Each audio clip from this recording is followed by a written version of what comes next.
All right, everyone. I'm assuming everyone's through the ads and all that sort of stuff, so you should be able to see the stream, the beautiful stream with some guy. That is actually him.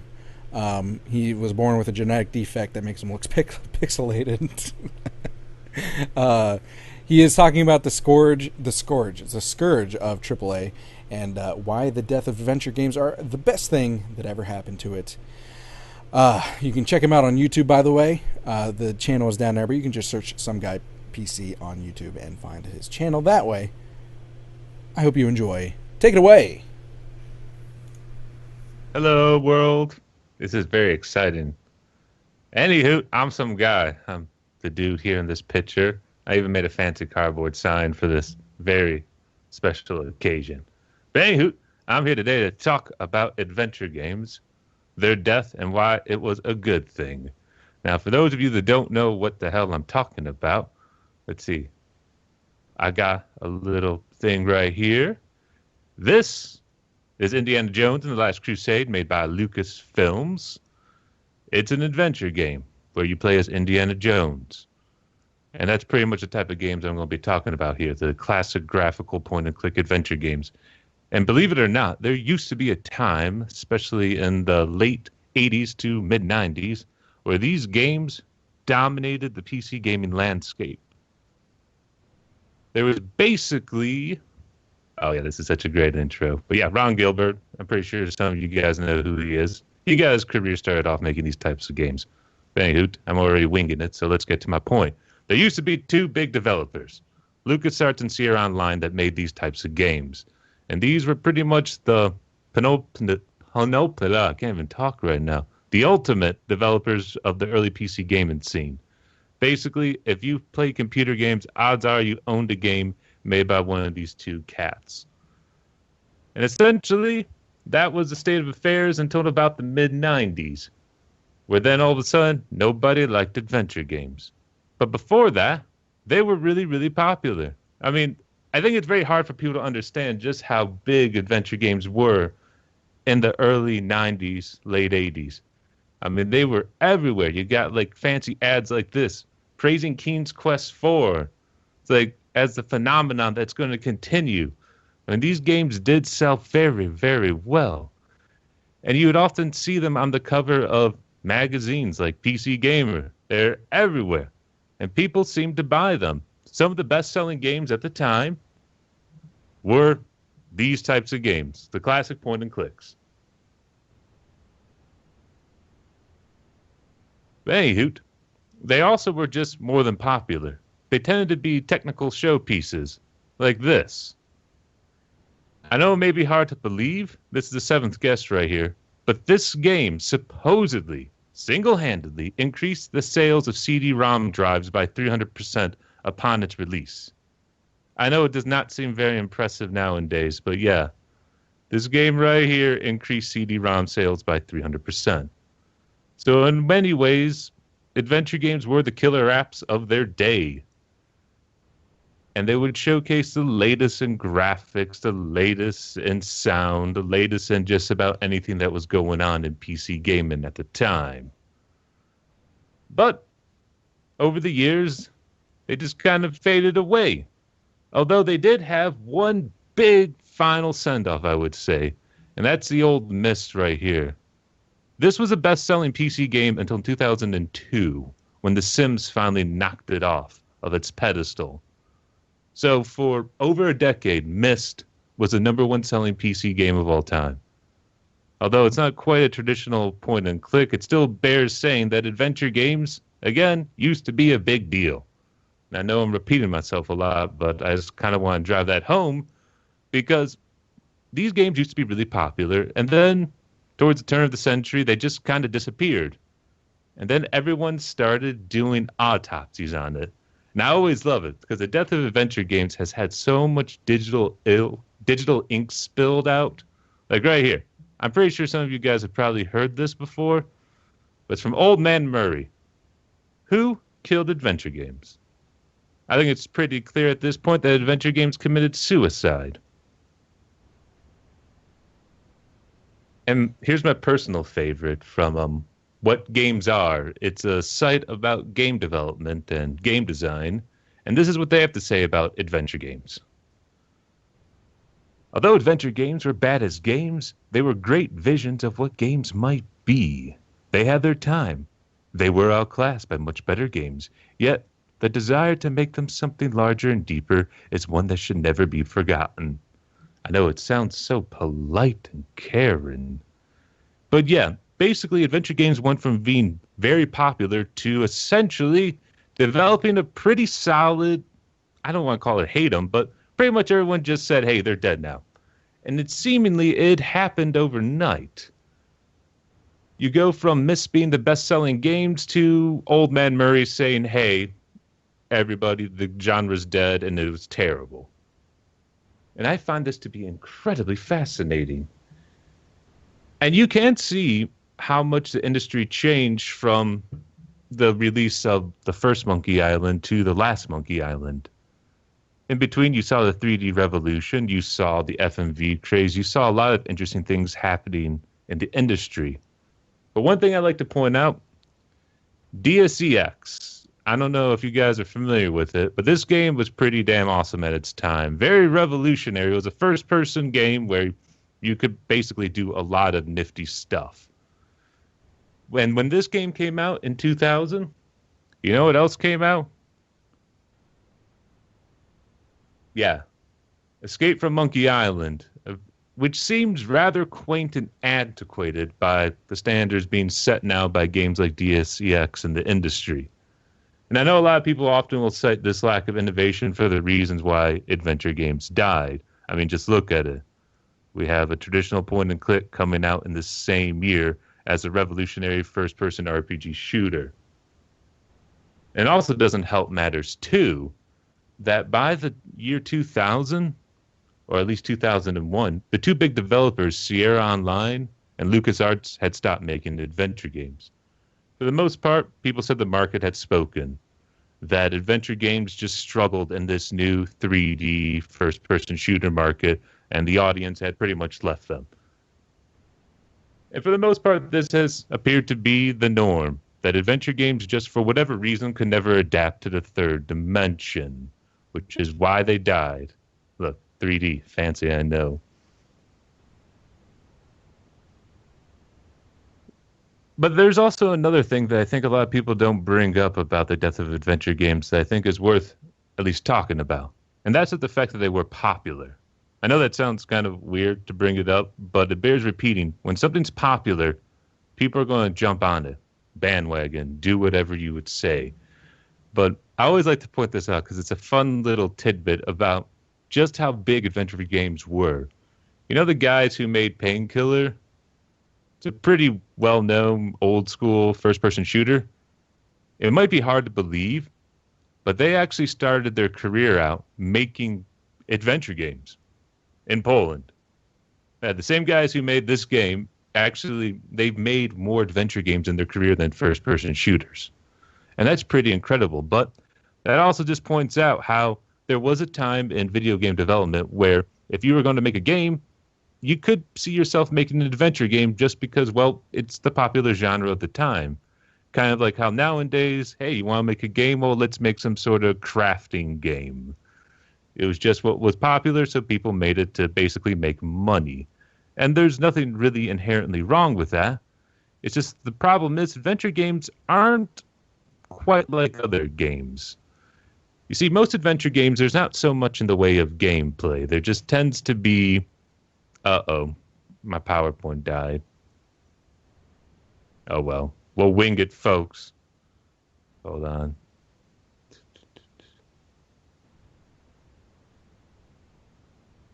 Don't mind me, my PowerPoint presentation died. But anywho, let's see if I can just get my image loaded up here really quickly. This is the joys of doing it live, folks.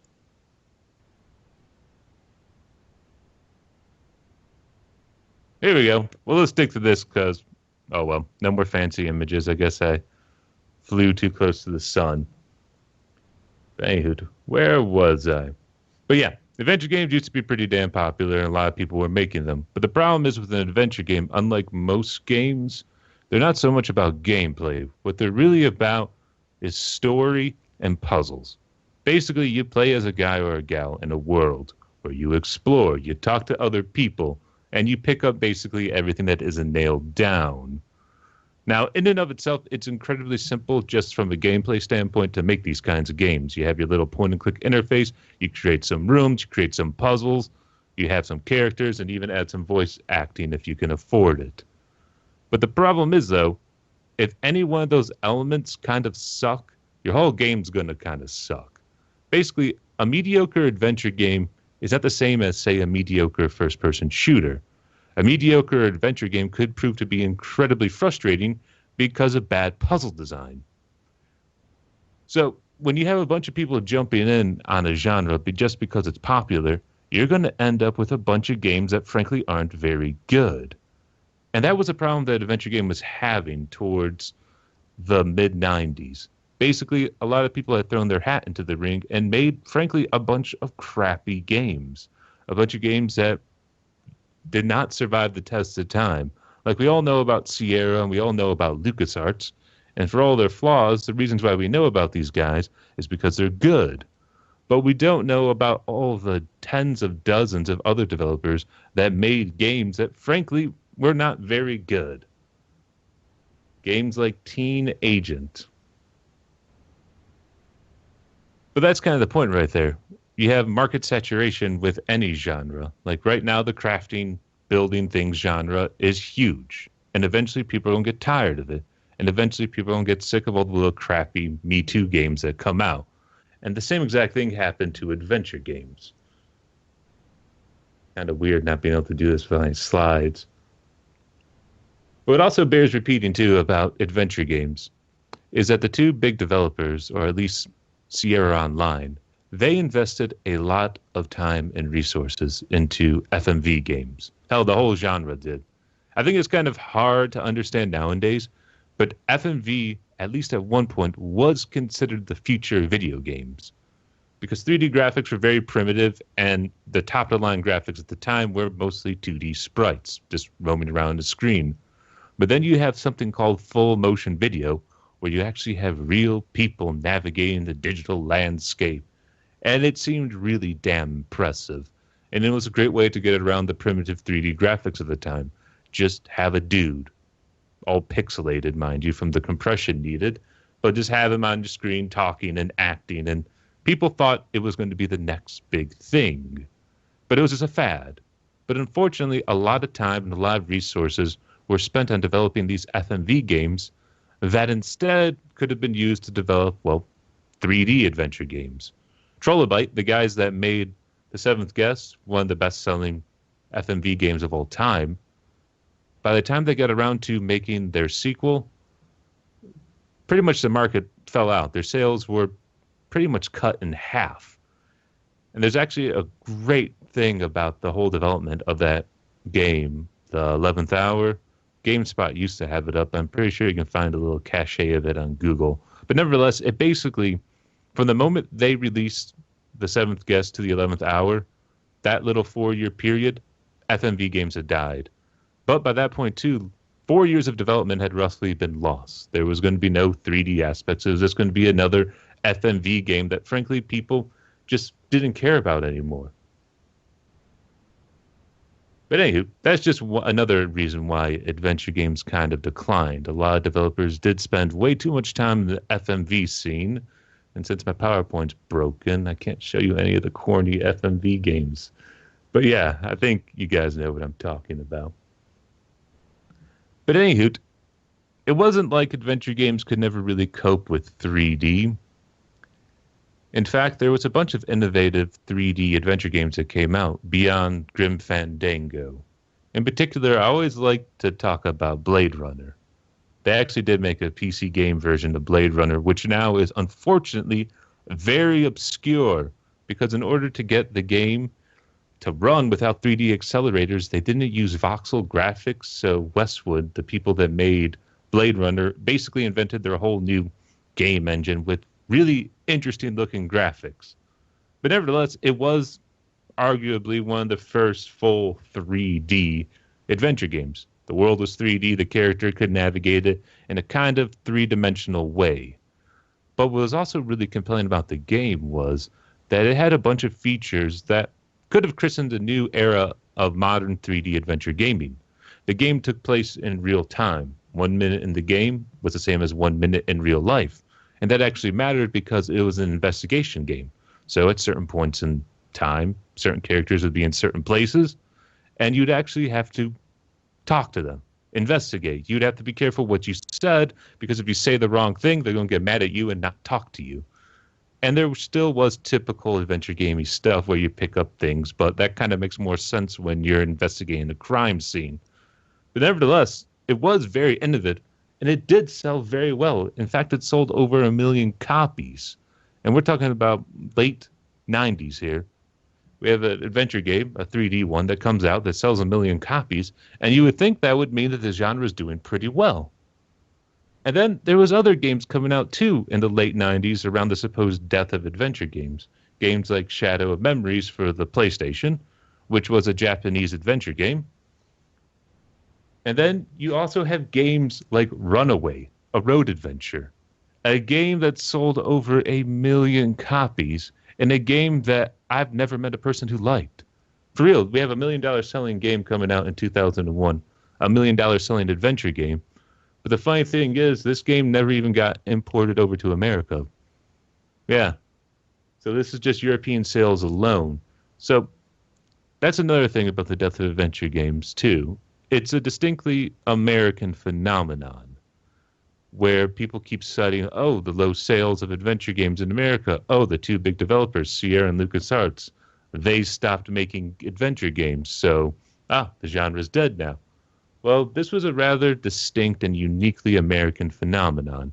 Over in Europe and in Japan even, adventure games are doing pretty well. They've established themselves as a genre, and it wasn't so quickly abandoned at the first sight of the third dimension. So now we reach the interesting point where we talk about why adventure games died, or at least why they died in America.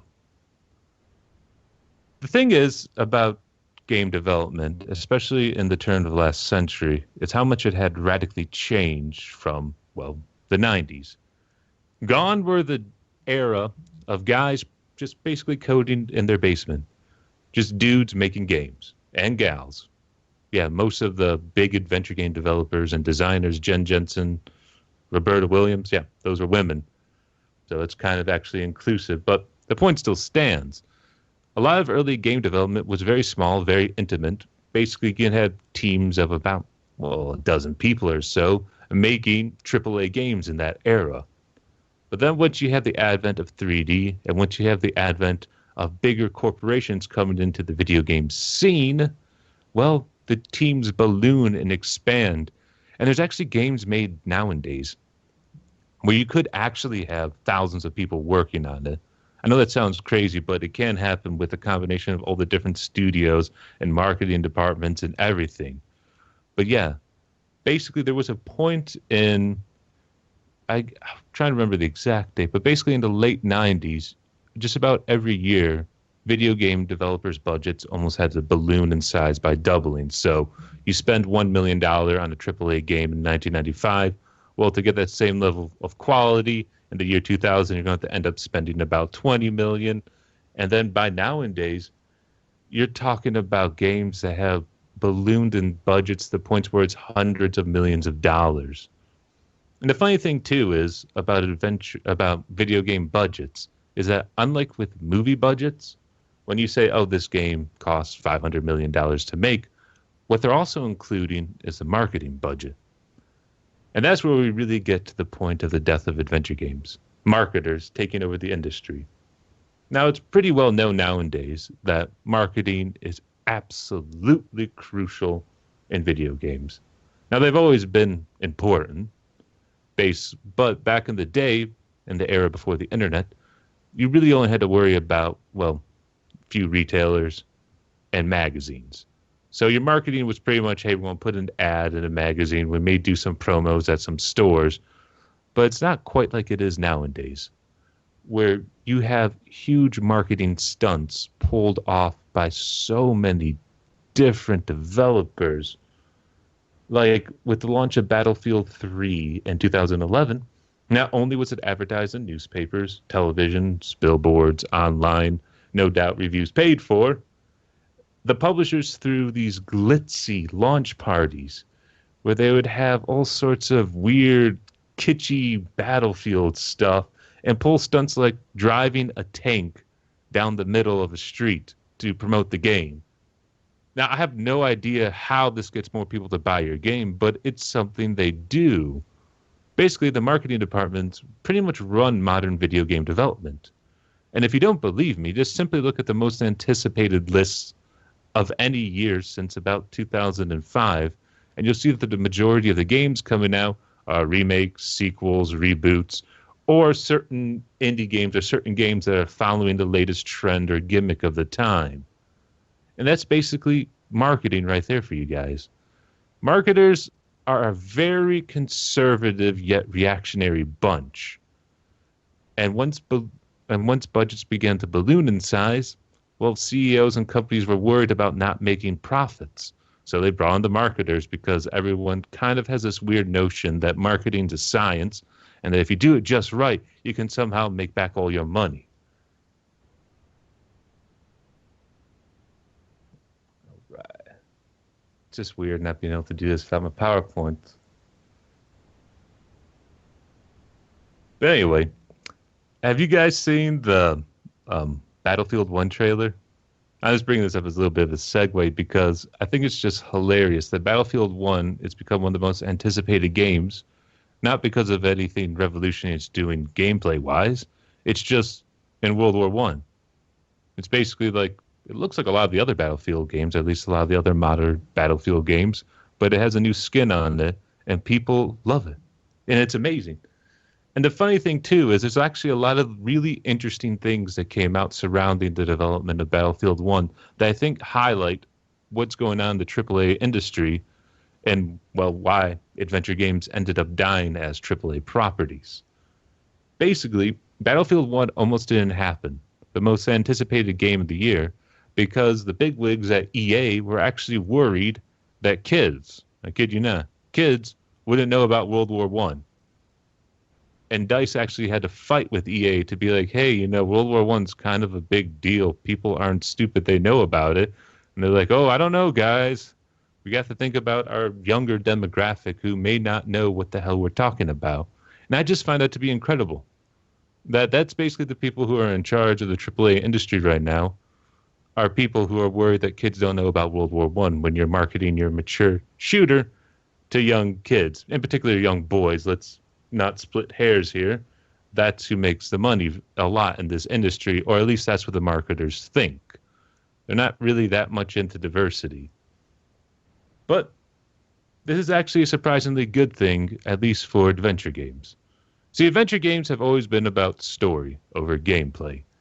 And I think from a marketing standpoint, it's very difficult to market your story in a world where you have people who are concerned that Battlefield 1 won't sell because kids don't know about World War I.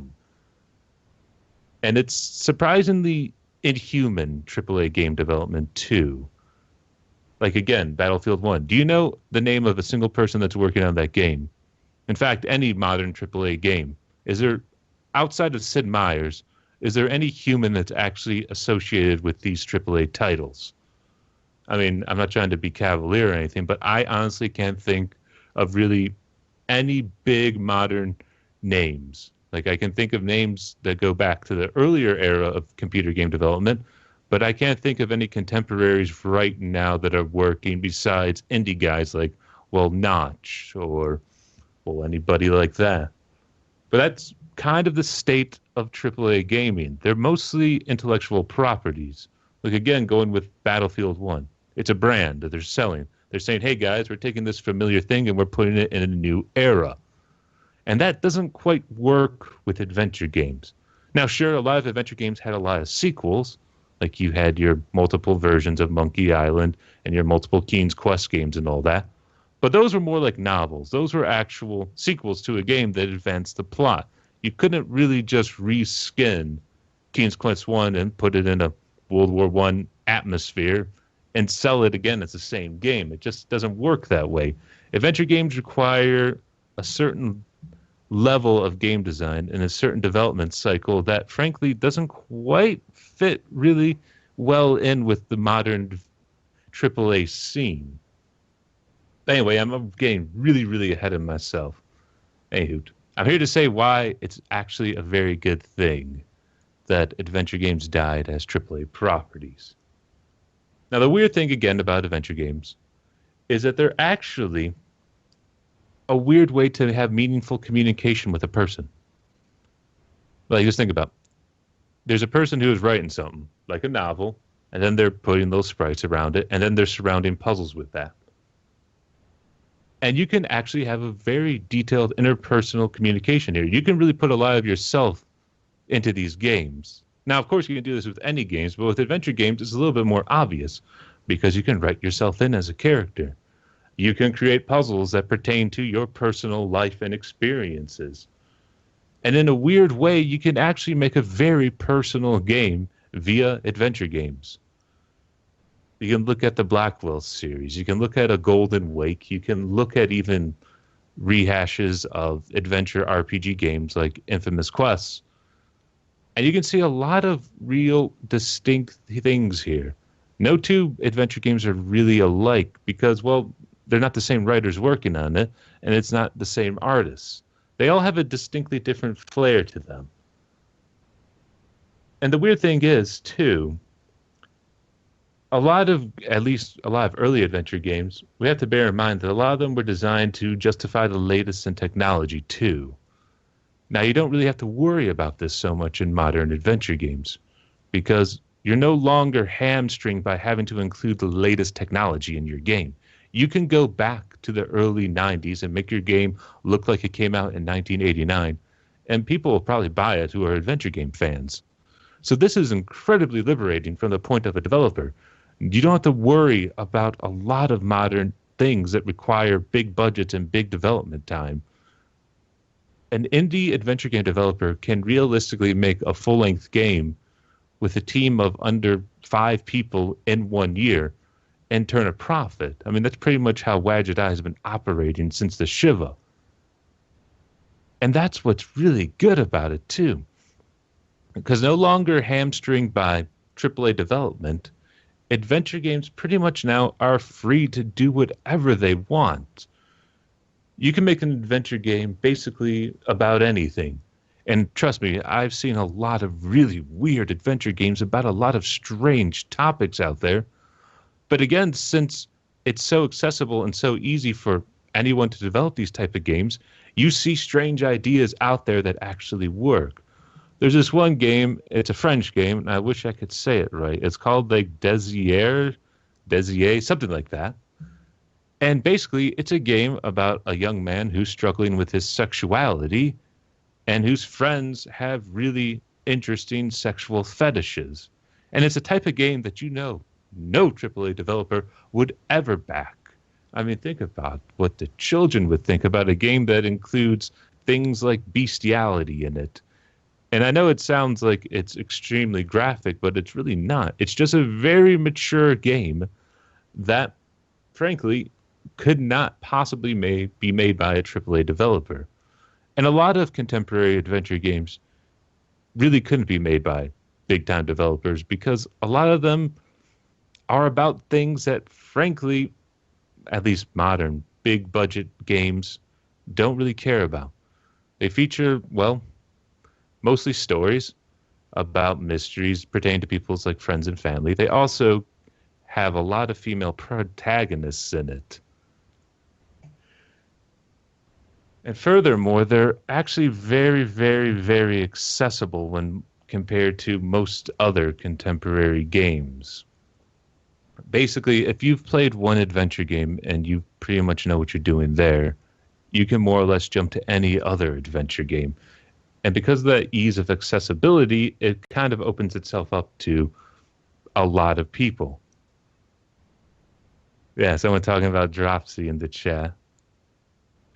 But yeah, Dropsy's a great example, too, of a game, at least a modern adventure game, that frankly couldn't be made by a AAA developer. It's a strange open world game about a clown who goes around hugging people, and furthermore, it has Christian overtones in it. I mean, for God's sakes, Nintendo censors religion out of their games. But that's kind of the point. When you have something that was once really popular, and this again applies to RPGs, real-time strategy games, something that's really popular and the formula has been established, then it loses popularity. Well, it loses mainstream popularity. There's still people that like these types of games. There's still people that like adventure games. There's still people that like RPGs, and there's still people who like RTSs. Basically, when something ultimately dies in the AAA sense, when turn what happens is that it's actually handed over to the fans. And again, this is what made adventure game so much better. There's a clear divide in adventure game development where you can see the inmates are beginning to run the asylum. Because a lot of the problems with adventure games that have existed since pretty much their creation, in particular, illogical and moon logic puzzles, started to fade away. Because a lot of people who were designing and making adventure games were people who had played those old games and remembered how much they sucked. And you also have to bear in mind, too, that the reason why a lot of early adventure games had terribly illogical and confusing puzzles was because that was made to extend the runtime. Like Charles Cecil himself admitted that the reason why he included a lot of difficult puzzles in the Broken Sword series was because he was worried about players just blowing through the game. And again, you have to keep in mind that these games were full retail releases. So if you beat a full retail game in about 3 hours with no multiplayer, I think you'd probably be a little bit mad. So they added difficult puzzles to pad out the runtime. But now with the internet, it's kind of pointless because you can just Google a walkthrough. And a lot of contemporary adventure game developers know that. They know you can just Google solutions to puzzles. So the goal is to actually make puzzles that you can be willing to solve, basically, that aren't too illogical, that fit into the narrative. And you see that a lot with the Blackwell series, where pretty much all the puzzles actually have a narrative focus. There's a reason to do them. And they're not insanely difficult. And I know a lot of old school adventure game fans dislike them because they're pretty easy. But again, why make them difficult? A lot of the bad aspects of adventure games that existed when they were AAA have pretty much been weeded out over time. Now, adventure games have always been a pretty inclusive genre. Again, the two biggest names as designers in the genre in the 90s were Roberta Williams, Jen Jensen, then you had Ron Gilbert. But basically, there was a lot of women representation in the genre. And now that it's indie, it still has a pretty good representation of women. Hell, most adventure games seem to feature exclusively female protagonists. And I just always find that interesting. And I just don't know why that is, but it's pretty cool. And let's see here. I was supposed to have a fancy video at the end of my presentation, but that's pretty much it. But anyway, here's my little short summary, and then I think I can turn over to questions if there are any. Basically, now that adventure games have been freed from AAA, these games have been turned over to the fans, and the fans can create their own meaning behind these games. It's pretty much the inmates are running the asylum. And you have to also bear in mind, too, that pretty much all modern AAA game development is geared towards profitability. And this is because of the simple fact that only 20% of all games ever turn a profit. And with budgets ballooning in size, there is a lot at stake here now. So you're not going to see anything really all that interesting or different with AAA development when compared to indie development, at least in terms of stretching boundaries and trying risky ideas. I mean, hell, again, one of the most overblown, hyped up games nowadays is basically a military shooter taking place in World War I. Anyway, I have nothing else to say because my PowerPoint broke. Yes.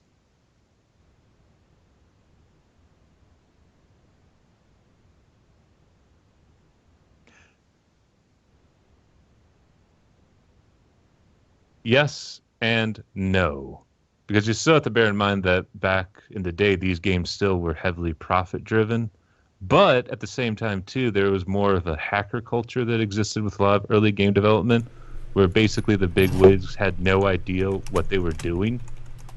Like, if you look at games like Lucasfilm, for instance, basically George Lucas was like, do whatever, I don't care.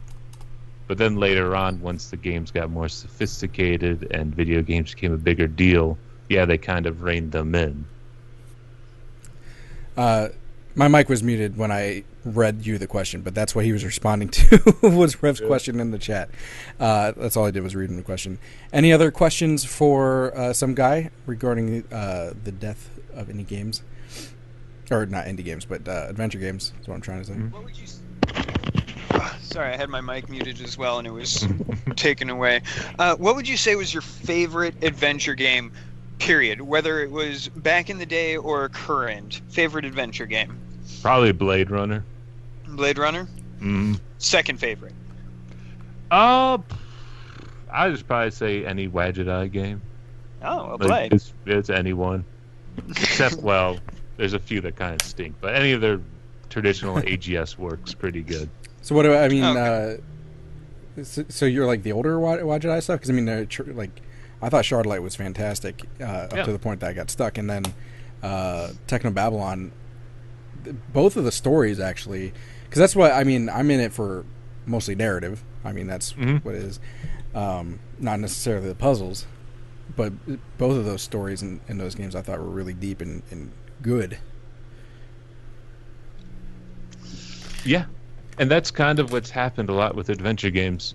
Whereas before, again, they would have really, really, really difficult puzzles to pad out the run times.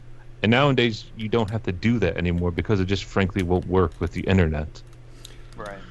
So they can have much more narrative focus on it, because there used to be games back in the day, like, say, Safecracker, which were just a bunch of puzzles that were really hard.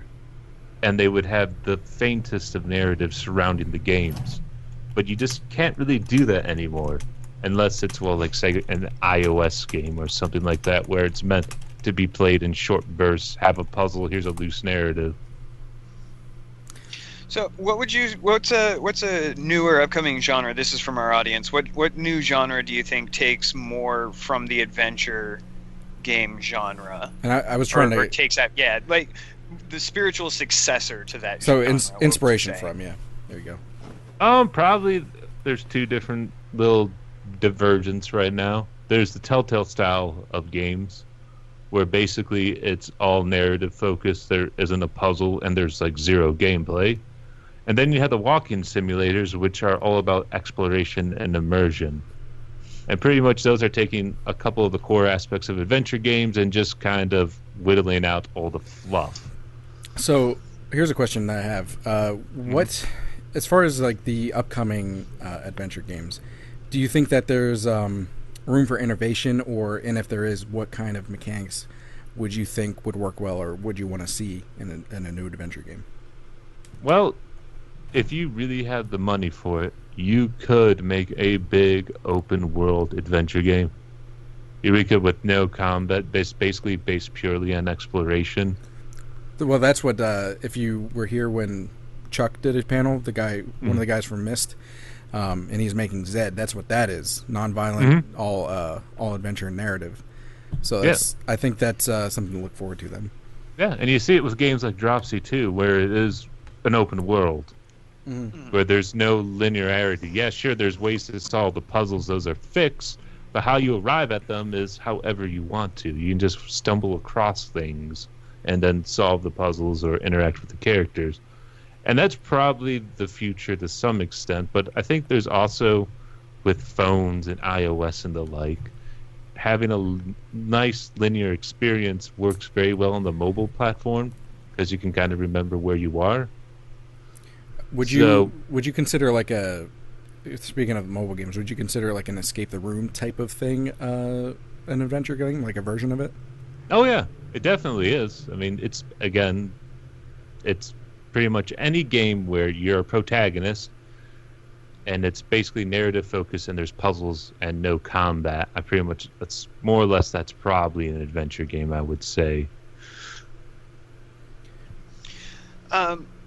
Shoot, I was going to ask a question. Oh, what is your feeling on the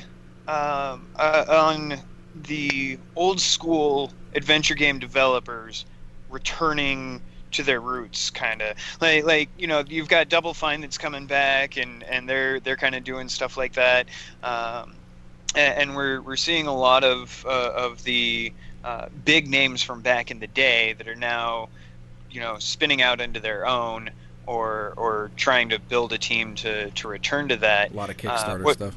Yeah, what's your take on that? How do you feel on that in general? Well, I hope they're not carpetbaggers, but I don't know. I kind of have very mixed feelings about it, because basically what a lot of them are doing is like, hey, remember when I used to do this? I'm doing it again, but give me money so I run no risk of failure. Yeah. And I don't like that, because it's like, you don't see Wadget Eye doing that. That's what Double Fine was doing. Yeah, you don't see a lot of these indie developers being like, yo, please give us money because we don't want to take the risk here at failure. And it just makes me feel very uncomfortable, because it's like they're banking purely on nostalgia over game design. Like, Tumbleweed Park's a great example. That game got so much money, but if you look at it, you can make that game an AGS. Mm-hmm.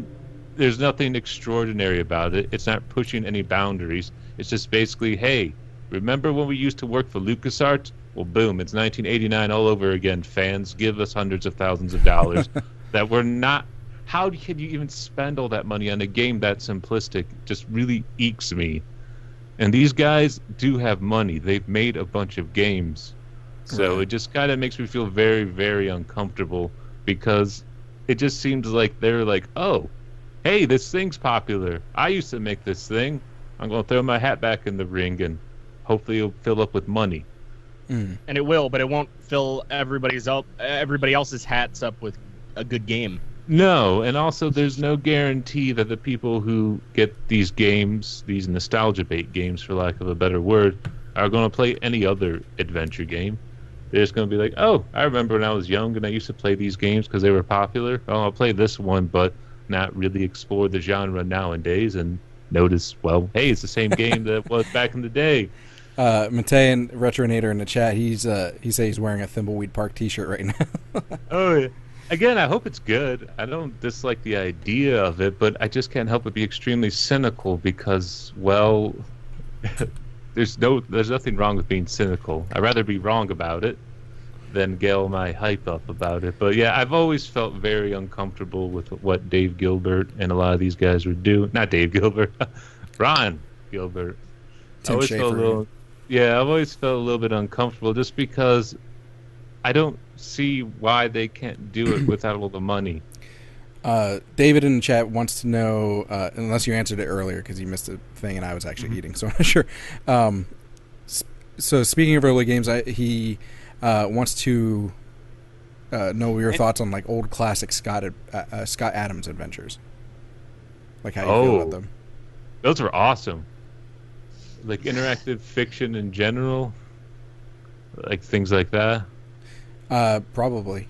Yeah. Wait, he's not the one that made I have no mouth, but I have no mouth, like but I must agree. No. Yeah. No, this is Pirate Adventure, Voodoo Castle, Strange Odyssey, Pyramid of Doom. Gotcha. He didn't. He kind of stayed in the 70s, 80s. Mm-hmm. Yeah, like the IF games. Yeah, those are awesome. And there's actually a Mind Forever Voyaging. I think that might be the one I'm thinking of, but that's one of the best interactive fiction games because there's no puzzles. You're playing as a mind in a jar, and you get a bunch of text on your screen, and you just type out stuff in relation to the text on the screen. It's really weird, and it's something that could have been really explored more, but kind of just, withered on the vine, like a lot of really cool ideas with the IF scene. And to Matei in the chat, and SomeGuy, you can speak for yourself if I'm wrong, but I think what SomeGuy was saying is that because from the looks of it, Thimbleweed Park looks like it could have been made by one person using AGS. There's not like any kind of crazy features that would have required a huge team to pay with all that money. Because if you don't see, Mateo saying that he doesn't think that they're rolling around in money because they have to pay their employees and overhead and all that sort of stuff. Oh yeah, I know, but again, it just always makes you feel very uncomfortable when you go for the fans and you're banking on nostalgia rather than, well, at least I can give some credit to Double Fine for like at least trying to like update their look a little bit. Well, they came out with, whether you liked them or not is a different story, but they came out with new stuff. So I mean that is what they use the money for, but they are definitely using their nostalgia factor to affect their Kickstarters and stuff like that, which I guess actually isn't anything wrong with that as long as it's being, directed towards the right things. There's nothing wrong with it, but I am going to be very cynical about it just because I just can't help but think, would you be doing this if other indies didn't put in the effort to try to revitalize the genre? Like, I don't know, there's just a certain cynicism behind it. Like, I hope they're just doing it because, like, we've always wanted to do this, but the timing of it all just, I don't know. It just seems kind of weird that people abandoned the genre, and then now they're coming back in force now that the genre is healthy again, at least from an indie standpoint. Like, same thing happened with Jen Jensen. Like, she came out with Mobius and a remake of Gabriel Knight, and, well, the remake of Gabriel Knight's okay, but Mobius was a pretty trash game in a lot of regards. Like, it was bad, and it was basically like, it seemed like a game that she would have made in 95. It still had a point system in it, for God's sake. But and mazes, I'm like, oh my God, but still, it just seems a bit too convenient, that's all. And I'm a very cynical person, and I'm very untrusting of everything. So random question, I guess, from Pedro. He wants to know why you're all pixelated. No. Specifically in the image, only the head is pixelated. Oh, that's because we're hiding his identity. Yeah, lazy. He's actually in witness protection. Yeah, this lazy graphics. Well, that is the scourge of AAA. Why the Death of Adventure games are the best thing that ever happened to it. I tend to side on that opinion as well. I'm happy that the indies have revitalized the genre because I love adventure games personally. So thank you so much, SomeGuy. I know you got to get to work being a superhero and all. So I like how his outside life changes every time. And yeah, I'm gonna have to kick you out of the call, but thank you again. And bye, guys. We'll talk to you. We'll talk to you another time. Bye. Bye. Bye.